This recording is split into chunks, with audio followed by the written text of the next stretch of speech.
So it's that time again as we continue to look at different miracles in the Bible, reminding us that God is a God of love and a God of miracles. This week we look at another of Jesus' miracles. You could argue he actually performed 10 miracles in this one piece of scripture. But 10 people were profoundly affected by Jesus' actions. But only one person shares his appreciation. Let's take a moment and read from the Gospel of Luke, chapter 17, verses 11 through to 19. Now on his way to Jerusalem, Jesus traveled along the border between Samaria and Galilee. As he was going into a village, 10 men who had leprosy met him. They stood at a distance and called out in a loud voice, "Jesus, Master, have pity on us." When he saw them, he said, "Go, show yourselves to the priests." And as they went, they were cleansed. One of them, when he saw he was healed, came back, praising God in a loud voice. He threw himself at Jesus' feet and thanked him, and he was a Samaritan. Jesus asked, "Were not all 10 cleansed? Where are the other 9? Was no one found to return and give praise to God, except this foreigner?" Then he said to him, "Rise and go. Your faith has made you well." Being a leper at the time of Jesus was no joke. You were thrown out of your community until you could prove that your disease was no more. The only way to do this was to get the approval of a priest. Sadly, leprosy was a terminal illness. Unlike today, there was no cure, and you would have to suffer from the disease until you eventually died. The lepers would have had to leave their homes and families. Jobs and social life would have been an outcast to live their lives on the passing charity of well-wishers. I suspect most people suffering from leprosy would have died of exposure or malnutrition long before the disease killed.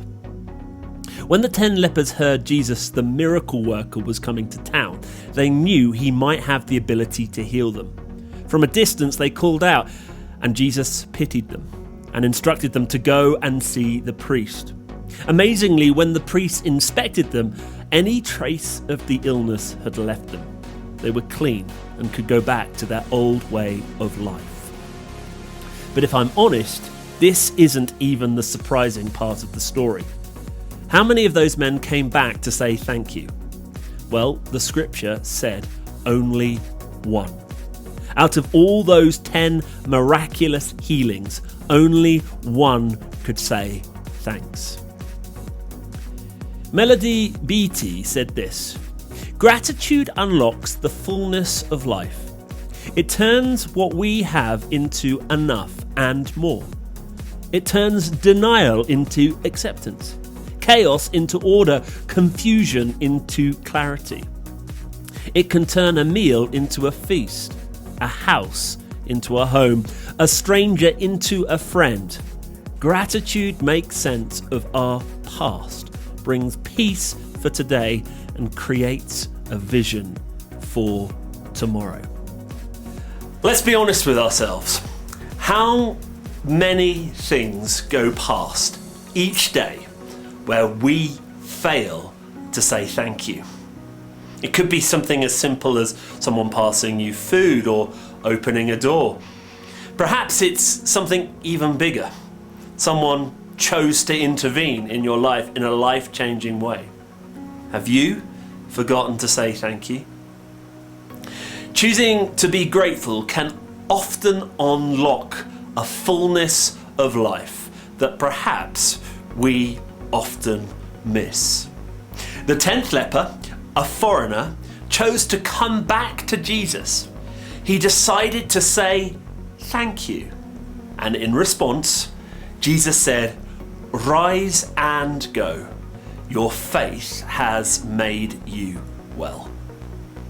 Choosing to show gratitude will undoubtedly lift you. So don't forget to say thank you. Here are some questions for you to reflect on perhaps with yourself or in your groups or with your family? Can you recall a moment when you have said thank you and your situation changed as a result? Can you reflect on moments when you have been ungrateful? Do you need to make this right?